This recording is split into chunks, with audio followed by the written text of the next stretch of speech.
চলো বাবা, তাড়াতাড়ি মন্দিরে নিয়ে চলো। হ্যাঁ হ্যাঁ আন্টি, বসেন আপনি, আমি এক্ষুনি নিয়ে যাচ্ছি। এই নাও বাবা, ভগবানের প্রসাদ। আর শোনো, কাল থেকে কিন্তু আর দেরি করবে না, আমার প্রতিদিন মন্দিরে আসতে দেরি হয়ে যাচ্ছে। না না আন্টি, একদম হবে না। ও আসলে আজকে না আসার সময় দুটো প্যাসেঞ্জার পেয়ে গেছিলাম, তাই একটু লেট হয়ে গেছে। কাল থেকে আমি ডিরেক্ট আপনার কাছে আসবো, আর লেট হবে না। আপনি বসুন। এই নাও বাবা, ভগবানের প্রসাদ। ধন্যবাদ আন্টি। বাবা, কাল থেকে কিন্তু একটু তাড়াতাড়ি আসবে, তা নয়তো কিন্তু আমি ওই রিক্সাওয়ালা বদলে ফেলবো, অন্য কাউকে নিয়ে নেব। না না আন্টি, আর একদম হবে না, কাল সকাল থেকে একদম টাইমে চলে আসবো আমি। ঠিক আছে, চলো।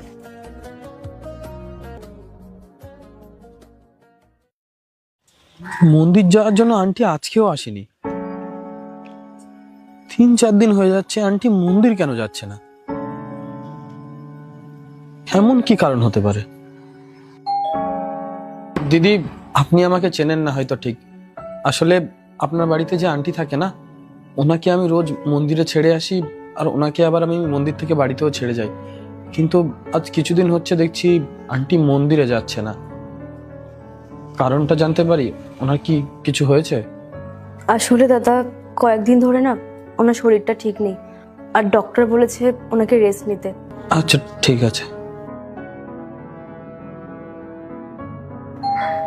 দিদি, মাপ চাই যে আবার আপনাকে জ্বালাতন করলাম। আসলে আন্টি যে মন্দিরে পুজো দেয় না, ওখান থেকে আন্টির জন্য প্রসাদ এনেছি। ধন্যবাদ দাদা, অসংখ্য ধন্যবাদ। সত্যি আপনি খুব ভালো মানুষ।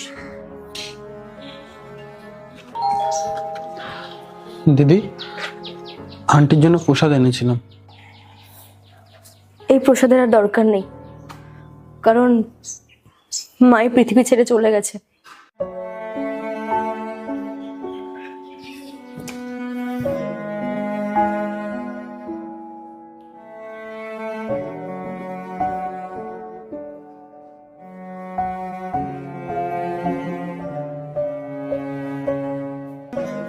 ভগবান আন্টির মনকে শান্তি দিক।